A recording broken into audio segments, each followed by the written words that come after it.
ദിയയെ ആശുപത്രിയിൽ അഡ്മിറ്റ് ആക്കിയെന്നും പ്രസവിച്ചുവെന്നും പറഞ്ഞ് കുറച്ചു ദിവസങ്ങളായി വാർത്തകൾ വരുന്നു.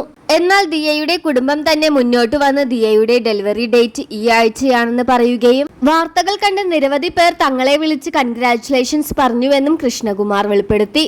എന്നാൽ അതിലും രസകരമായ കാര്യം, എപ്പോഴാടാ പ്രസവിച്ചത്, എന്നോട് പോലും പറഞ്ഞില്ലല്ലോ എന്ന് പറഞ്ഞ് അശ്വിന്റെ അമ്മ പരിഭവിക്കുകയും ചെയ്തുവെന്ന് കൃഷ്ണകുമാർ പറയുന്നു.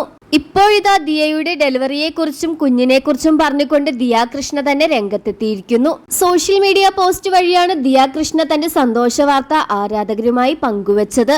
അമ്മ സിന്ധു കൃഷ്ണ പങ്കുവച്ച ഒരു പോസ്റ്റിന്റെ കൂടെയായിരുന്നു ദിയയുടെ വാക്കുകൾ.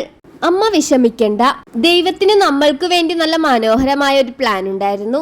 അതുകൊണ്ട് തന്നെ ഞാൻ ഉടനെ തന്നെ നല്ല ആരോഗ്യത്തോടു കൂടി അമ്മയുടെ അടുത്തേക്ക് എത്തുമെന്നുള്ള കുഞ്ഞിന്റെ വാക്കുകൾ പങ്കുവെച്ചുകൊണ്ടായിരുന്നു ദിയ കൃഷ്ണയും അമ്മ സിന്ധു കൃഷ്ണയും എത്തിയത്. കുഞ്ഞ് നല്ല ഹെൽത്തിയാണെന്നും ഈ ആഴ്ച തന്നെ എന്തായാലും ഡെലിവറി ഉണ്ടാകുമെന്നും ദിയ കൃഷ്ണയും സിന്ധു കൃഷ്ണയും ഒരേപോലെ പറയുന്നു. കുഞ്ഞിനായുള്ള കാത്തിരിപ്പിലാണ് തങ്ങളുടെ കുടുംബമെന്നും അതിനുവേണ്ടി ഓരോ നിമിഷവും പ്രാർത്ഥനയിലാണെന്നും നിങ്ങളുടെ പ്രാർത്ഥനയിൽ ഞങ്ങളെയും ഉൾക്കൊള്ളിക്കണമെന്നും കുടുംബം പറഞ്ഞു. പ്രഗ്നൻസി പീരീഡിൽ ആരും അനുഭവിക്കാത്ത മാനസിക സംഘർഷണവും പോലീസ് കേസുകളുമാണ് ദിയ അനുഭവിക്കേണ്ടി വന്നത്.